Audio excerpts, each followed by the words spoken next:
Wayne gaafan ijoollee kana arge wallahi narri fadhe jechuudha. Dhiirti takka akkamitadha manaasaa akkas godhate. Dhiigi afaaniin funyaaniin ba'ee lafa dhiigi ciisaa miidiyaa kanarraa jechuudha kaleessa kaasee ijoollee makkanan arguu jira jechuudha. Isaanadha manaa abbaa manaadha.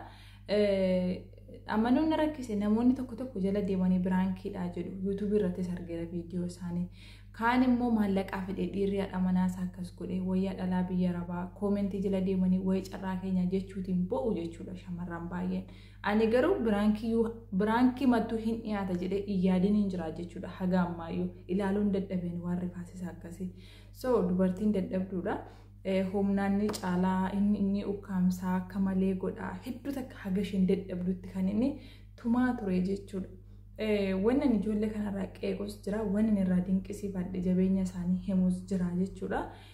Namoota reefuu miidiyaa fayyadamuutti kaanatti fakkaatu yuutuubara dhiyoo jalqaban fakkaata akkasuma jaalallee lamaanii garuu namni gaafa suuraa dhiigaa kana miidiyaa irratti argu namni firri ofii namni aaliin ofii akka malee rifata jechuudha. Amma keessumaa warri biyya biraankii maarree kana hin beekane jechuudha. Waan argan takka dhugaamatti namni rukutee akkas wal godhee see'u jechuudha. Innaa namni hedduun yuutuubaraanis waan hundaanis guddatee jira. Garuu namni keenya yeroo baay'ee waan nama rifaasisaa waan amanuun nama rakkisu akkasumas wantoota xixiqqaa wanta nama jibbisiisaa irratti jechuudha kan namni xiyyeeffatu yeroo baay'ee hunda osoo hin taane jechuudha. Innaa waan akka kana nama rifaasisu gochuun keessan gaarii miti. Garuu yuutuuba hojjechuuf miidiyaa irratti beekamtee argachuuf beekamuu fi gochuu dandeessu. Garuu hedduu nama rifaasisa. Jaalalaanis wanti walitti agarsiisan, jaalalaanis wanti wal barsiisan, wanti namni namarraa baratus hedduu jira. Akka kanatti yuutuubiin siniin adabu qoyi. YouTube'n bisniin adabu akkasitti YouTube'n waan akka dhiigaallee hedduun jaallatu nama yeroo baay'ee wal qabu waltumu kanallee hedduu hin jaallatu akkamitti akkasiin ayyamsiifattan ani beekuu hin dandeenye isiniin jechuu barbaada. Hedduu takka namni amanuun nama rakkise nama dhibee akkamitti dhiirri takkaadha manaasaa akkas godhu miidiyaa irraa amma jechuudha. Facebook yoo naqe, TikTok yoo naqe, YouTube yoo naqe ijoollee makana jechuudha. Namni baay'een biraankiidha iyyuu jechaa jiru. Anuu amma biraankiidha jedhee amanuun na rakkise jechuudha.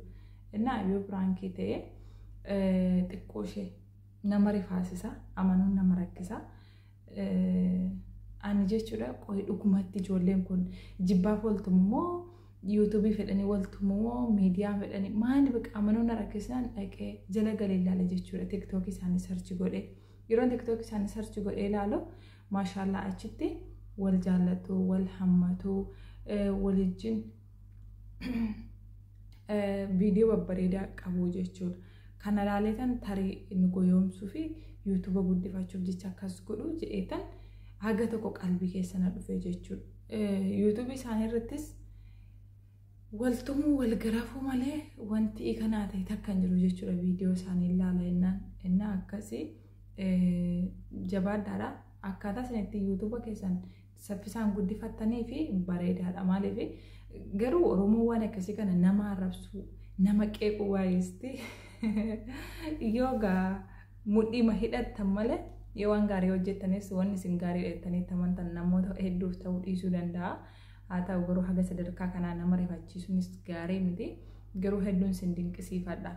Maaliif arraba Oromoo namoota baay'een nama arrabsa jechuudha. Nama arrabsu yeroo baay'ee yooma fedha rabbii ta'e isin jaallatan malee kanumti argaa isin jibbutu heddummaata jechuudha. Innaa arraba kana obsitanii namni waa hedduu namaan jira jechuudha. Koomentii jalatti wallaahi laazim ani jechuudha koomentii jalatti yoon jechan taane takka arge namni tokko akkuma dheedhima kana akka dhalatetti waluma ka'ee dhufe nama godhee namatti maxxansa jechuudha arraba kana. Gizee takka ani arrabi namaa yoo heddummaate na aarsa jechuudha. Jechuun maalummaa kun beeku namni kun maaliif akkasinaan jedha. Kaayyoo kiyyaan beeku aanaan hin beeku naajin jiraatee nama madaallee akkamitti lafumaa ka'ee dhufe jechuun madda godhee namatti dhooba nanaara miira keessan gala jechuudha. Koomentii sana dileetiin godha yookiin immoo deebisuufi garuu nama deebisuun xiqqeenya wanta namni arrabaan si qeeqates deebistee arrabaa yoo deebistee kun mallattoo xiqqummaati. Nama waasiin jedhe tuuffachuu yookiin koomentii sana dileetii gochuudha. Innaa wanni isiniin jedhu YouTubera takka jiru shaashee tuubii fi caaltuu jennaan. Yeroo hedduu yaani wanti sun dhugaas haa ta'u biraangis haa ta'u wal dhabdeedha jechuudha wanni isaan miidiyaa YouTube sanatti maxxansan. Namni haji rabbiin si haa fudhatu rabbiin si haa ajjeesu atillee gubadhu wannumti namni kun jedhee arrabsu jechuudha koomentii caaltuu fi hajii sana jala deeme. Ani garuu wallaahi laazim osoo namni akkasitti na arrabse jedhee hojii sana jibbaa yookiin koomentiin cufadhaa jechuudha. Hin danda'u bakka arraba nama hedduun jaalladhu. Innaa ijoollee kana wannan jechuu barbaadu. Waan kamiinuu haa ta'u kallattii kanaan miidiyaa keessan guddifachuun mul'achuun karoora qabaachuun keessan natti tolee jira wallaahi laazim. Maaliif yeroo baay'ee nama ija jabaate tokko nama ija jabaatee dubbate tokko immoo nama cabsee hojjetetu nama birattis fudhatama argata hojii sanattis milkaa'a jechuudha. Haallisin ofitti amanamummaatiin akkasitti hojjetaa jirtanii hedduuta kanatti tolee jira. Garuu nama rifachiisa xiqqooshee nama rifachiisa. Yoo danda'ame jedhee xiqqooshee waan nama rifachiisu haga kanaarra dhiiga minaamni kana yuutuubuumtiin eeyyamaan beeku kan amma jechuudha. Akkasiidha jabaadhaadha.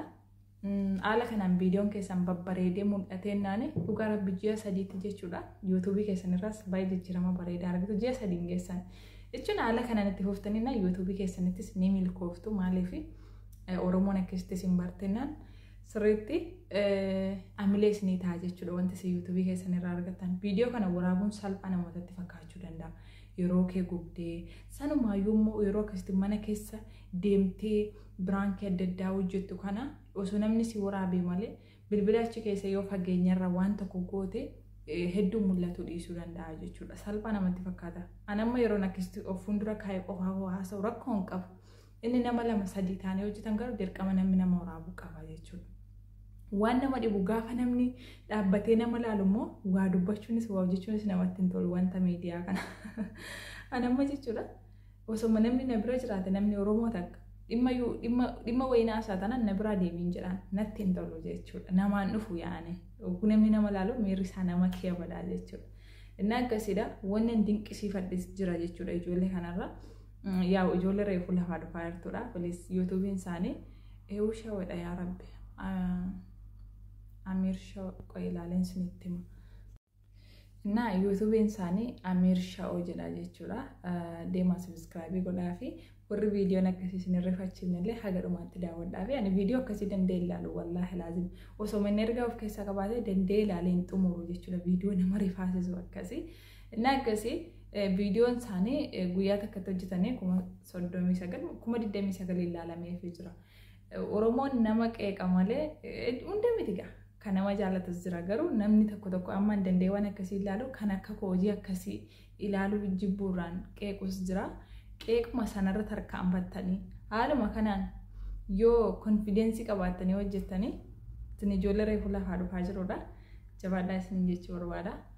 Konfidensii keessaniif hedduu isin dinqisiifadha. Jecha namni koomentii jalatti isin jedhu ilaalinaadha. Garuu xiqqoo ishee wanti dhiigaa kun nama rifachiisa isin jechuu barbaada. Kanuma yoo isinitti tole fooyyessuu dandeessu murtoo keessan immoo akka barbaadanitti hojjechuus ni dandeessu. Innaa jabaadhaa isin jechuu barbaada. Haasaa kiyya kana keessa waan namilee isinii ta'ullee jiraachuu danda'a. Yoo isinitti tole yuutuubii kee sheer godhaadha. Yoo akka carraa viidiyoo kana dhaggeeffattan hundi keessanuu ijoollettis sheer naa godhaadha. Akkasii jabaadhaa. yuutuubii koo kan misoorootuuf jedhu yeroo ugguramee jira jechuudha. Irratti dalaguu hin danda'u yeroo muraasaa fi asiin subscribe gochuun misoo keessan jajjabeessa subscribe like godha share godha. Galatoomaa isin jaalladha. Yaada keessan koomentii jala kaa'adha. Ijoollee kanaaf immoo akka amilee ta'uufis yaada babbareedaa kenneeraaf yaada jechoota muraasa jechuudha. Innaa jaba